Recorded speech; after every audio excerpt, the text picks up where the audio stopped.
ہم ایکسکریشن کے بارے میں پڑھیں گے۔ بچوں، ہماری باڈی میں پانی کا بہت زیادہ تعداد ہوتا ہے۔ ہمارے جسم میں پانی جو ہم کھانا کھاتے ہیں، پانی پیتے ہیں، اس سے آتا ہے۔ بچوں، کیا آپ کو پتا ہے کہ ہم پانی کو سانس باہر نکالتے وقت پسینے اور یورین کے ذریعے خارج کرتے ہیں؟ ہماری باڈی ویسٹ مٹیریل جیسے کہ کاربن ڈائی آکسائڈ اور یوریا بناتی ہے۔ اسے جسم سے نکالنا ضروری ہوتا ہے کیونکہ وہ پوائزنس یا زہریلا ہوتا ہے۔ کوئی بھی زہریلی چیز باڈی کو نقصان پہنچائے گی، اس لیے اسے باہر نکالنا ضروری ہوتا ہے۔ ویسٹ مٹیریل کو جسم سے باہر نکالنے کے عمل کو ہم ایکسکریشن کہتے ہیں۔ جو بھی ویسٹ مٹیریل جسم سے باہر نکالیں گے اسے ایکسکریشن کہا جاتا ہے۔ ہمارے لنگس کاربن ڈائی آکسائڈ کو خارج کرتے ہیں اور ہماری کڈنیز یوریا کو خارج کرتی ہے۔ بچوں، اب ہم پارٹس آف ایکسکریٹری سسٹم کے بارے میں پڑھیں گے۔ ہماری باڈی میں ایکسکریٹری سسٹم یا یورینری سسٹم موجود ہوتا ہے۔ ہمارا excretory system 2 kidneys, ureters, urinary bladder اور یوریتھرا پہ مشتمل ہوتا ہے۔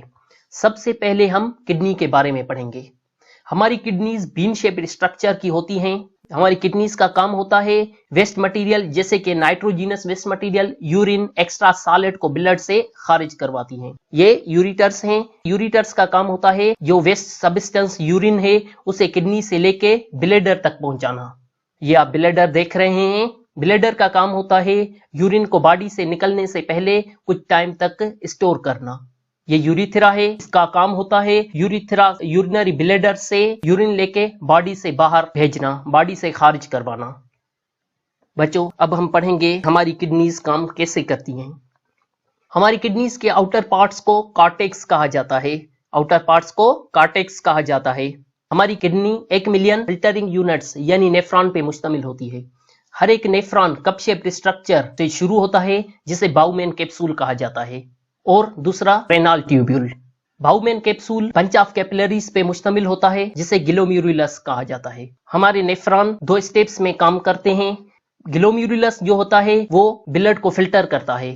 رینال ٹیوبیول کا کام ہوتا ہے بلڈ میں ضروری چیزوں کو واپس بھیجتا ہے اور ویسٹ مٹیریل خارج کرتا ہے۔ بچوں، اب ہم اپنا پہلا پروسیس پڑھیں گے کہ گلومیرولس کیسے بلڈ کو فلٹر کرتا ہے۔ بلڈ ہمارے کڈنیز میں رینل آرٹریز کے ذریعے داخل ہوتا ہے۔ آرٹریز آگے چل کے چھوٹے چھوٹے آرٹریوز میں ڈیوائیڈ ہوتے ہیں اور کیپلریز بناتے ہیں جسے ہم گلومیرولس کہتے ہیں۔ یہ آپ گلومیرولس دیکھ رہے ہیں۔ تو جیسے ہی بلڈ گلومیرولس میں پہنچتا ہے، گلومیرولس سے چھوٹے مالیکیولز جیسے کہ ویسٹس اور فلڈس جس میں زیادہ تر پانی ہوتا ہے وہ رینل ٹیوبل میں بھیجتا ہے۔ بڑے مالیکیولز جیسے کہ پروٹین اور بلڈ سیلز گلومیرولس سے پاس نہیں ہو پاتے۔ یاد رکھیں بچوں، جو بھی چیز گلومیرولس سے پاس ہو جائے اسے فلٹریٹ کہتے ہیں۔ بچوں، اب ہم پڑھیں گے رینل ٹیوبل کیسے ضروری چیزوں کو بلڈ میں واپس بھیجتا ہے اور ویسٹس کو خارج کرواتا ہے۔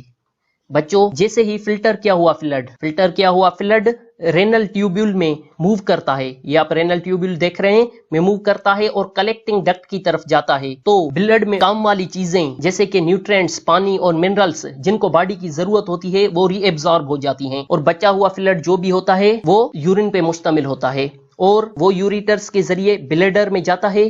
یورین تھوڑی دیر بلیڈر میں اسٹور رہتا ہے، پھر یوریتھرا کے ذریعے جسم سے خارج ہو جاتا ہے۔